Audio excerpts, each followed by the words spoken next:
Salut à tous, bienvenue sur C'est mon rugby, ravi de vous retrouver avec un nouvel invité cette semaine. Il a été international évidemment avec le 15 de France. Il a porté les couleurs d'un seul et unique club tout au long de sa carrière, c'est Fulgence Ouedraogo. Salut Fufu, comment tu vas? Salut Yann, ça va et toi? Très bien, parfait, en pleine forme, ravi de t'avoir avec nous pour toute cette semaine, bien revenir un peu sur ta carrière, sur ta vie. On va commencer avec ta carrière en club, on l'a dit, un seul club pour toi, avec ce MHR porté au plus près de ton cœur depuis le début de ta carrière. Il y a une fierté particulière, ou en tout cas une satisfaction particulière à avoir tout le temps évolué au sein du même club. Ouais, moi je suis heureux d'avoir joué que pour Montpellier, d'avoir porté ce maillot durant toute ma carrière. Voilà, c'est quelque chose qui s'est fait petit à petit. Moi j'imaginais pas quand j'ai quitté mon école de rugby, déjà faire une carrière de rugbyman professionnel et encore moins jouer toute ma carrière à Montpellier. Mais voilà, quand j'ai rejoint le club, j'ai de suite adhéré à l'identité de Montpellier, du MHR. Et, euh, et c'est vrai que je me suis pris au jeu. Je me suis dit, c'était un club qui était relativement très jeune, mais qui avait l'ambition et que ma progression, elle pourrait se faire en même temps que celle du club. Donc j'avais ce challenge-là en tête, essayer de faire progresser le club, de participer en tout cas à la progression du club et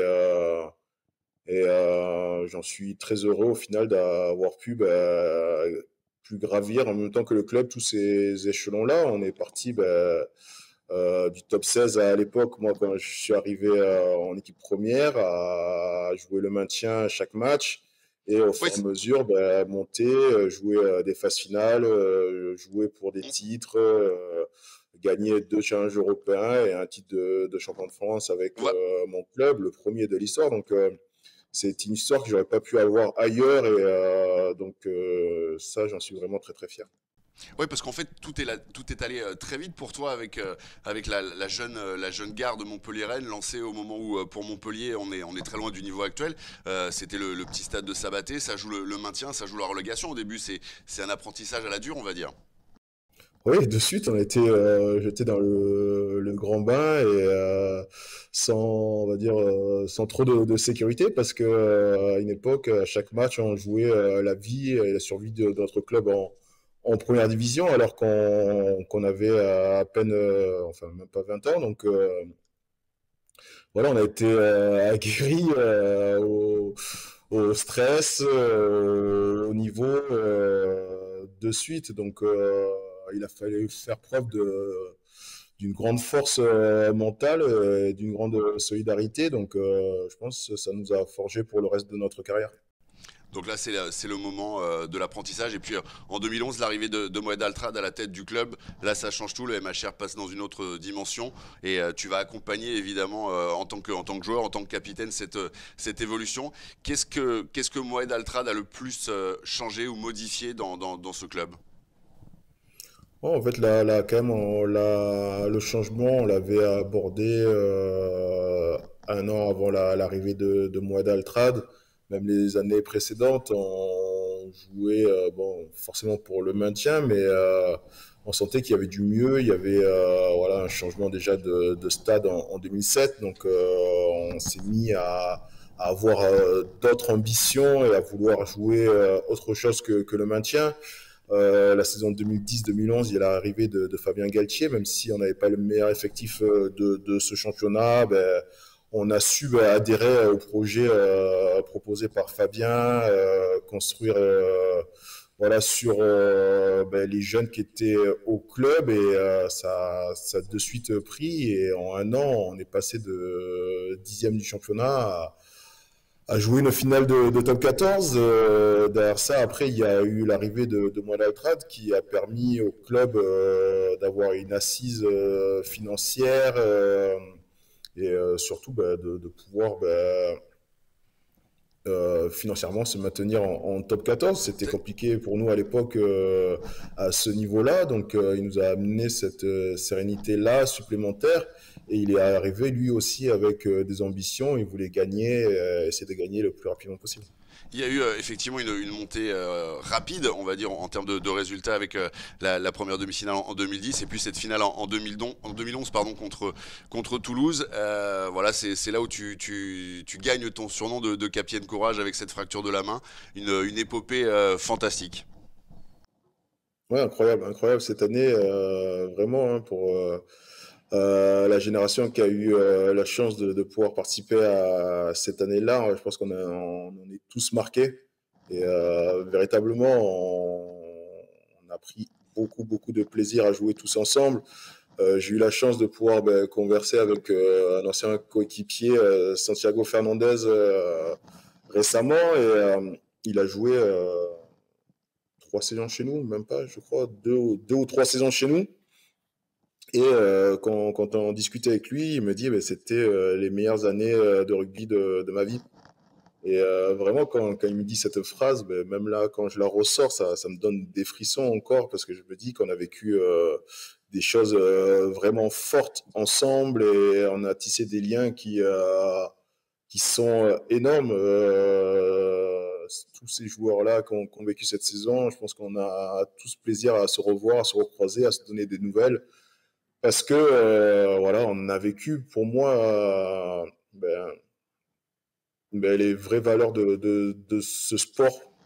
La solidarité, le partage, le travail. Il y a eu, bien sûr, il y a eu le don de soi. Donc, on a tout mis dedans. Et derrière, on a vécu une aventure folle, quoi. C'est vrai que pour nous, c'était incroyable déjà de se qualifier, de gravir les échelons, de jouer à un match de barrage. Derrière, on va gagner chez Casse, qui était invaincu toute la saison à domicile.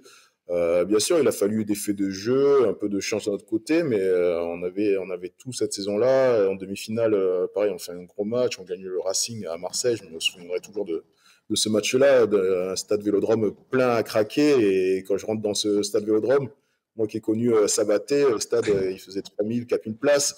Là, Il y je a un rentre avant, dans un stade. Hein. il y a un avant et un après demi-finale. Enfin, ce match-là, comme tu le dis, voilà, ça battait le Vélodrome. Ouais. C'est un moment de bascule pour Là, c'est un Montpellier. moment de bascule. On rentre Ouais. dans un stade, il y a 30 000 personnes avec 30 000 drapeaux de Montpellier. Donc, j'avais vu ça. On n'avait jamais connu ça. Et même si toute la saison auparavant, au stade Yves du Manoir à l'époque, le stade était plein à craquer. Je me souviens du dernier match contre Toulon où, pareil, c'était vraiment plein à craquer. Mais là, on rentrait dans un stade d'une autre dimension et voilà, ce souvenir-là, il me marque à tout jamais. Il y a eu ensuite voilà, des hauts, des bas évidemment, comme dans chaque club, avec la finale ensuite en 2018 contre Castres, et puis l'apothéose pour toi avec la dernière finale du MHR, celle remportée contre Castres également en 2022. Tu finis sur cette saison-là.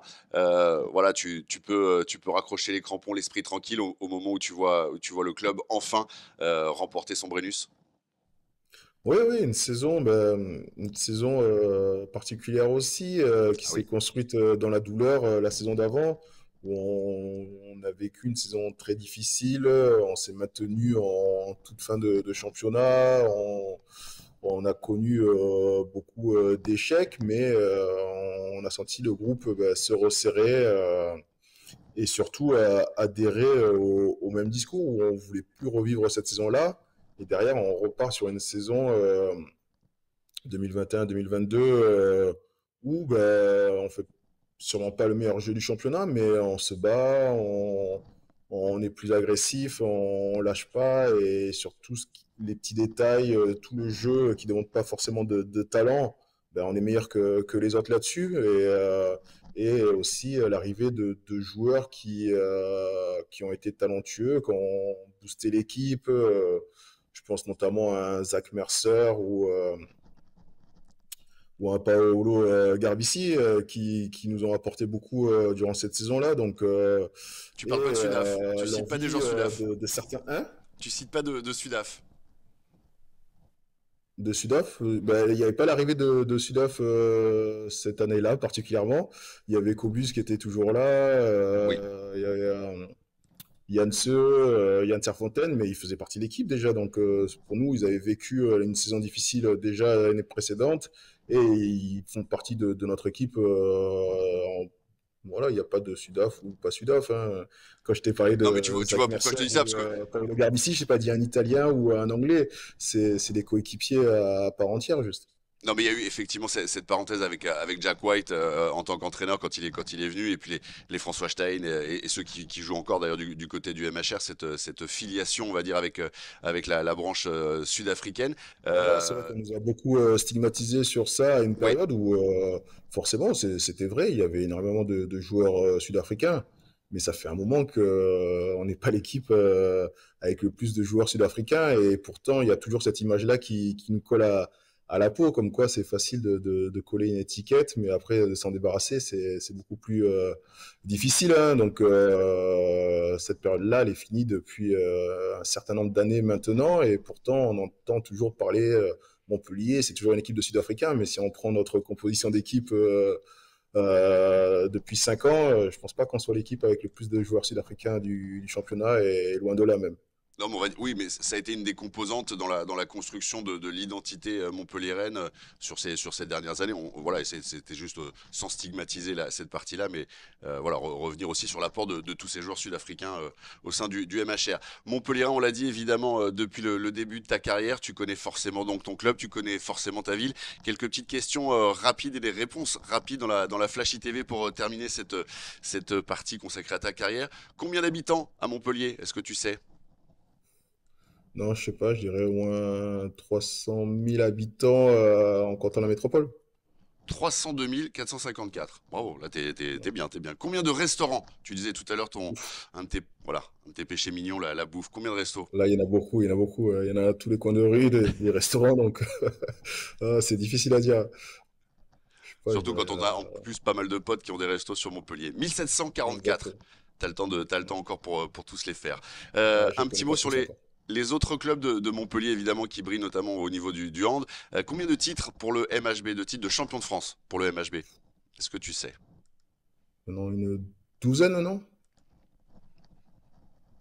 Plus? Plus. 15? En dessous.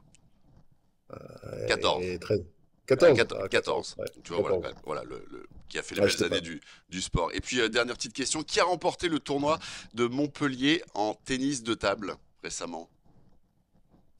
Lebrun, mais je peux pas te dire lequel. Voilà, forcément. Je t'avoue que voilà, à chaque fois j'hésite aussi, mais c'est J'hésite à Félix choisir. Lebrun, le plus jeune, qui Félix. a réussi cette magnifique performance à Montpellier. Montpellier qui brille donc par le handball, par le foot et désormais aussi par le tennis de table. Et bien voilà, on a terminé cette première partie consacrée donc à ta carrière, Fulgence. On se retrouvera dès demain pour cette fois ouvrir le chapitre consacré au 15 de France. D'ici là, eh bien n'oubliez pas de liker, de partager cette vidéo et puis de nous dire en commentaire si vous avez aimé et apprécié cette petite interview. On la poursuivra évidemment demain, donc toujours en compagnie de Fulgence Ouedraogo. Salut, à demain.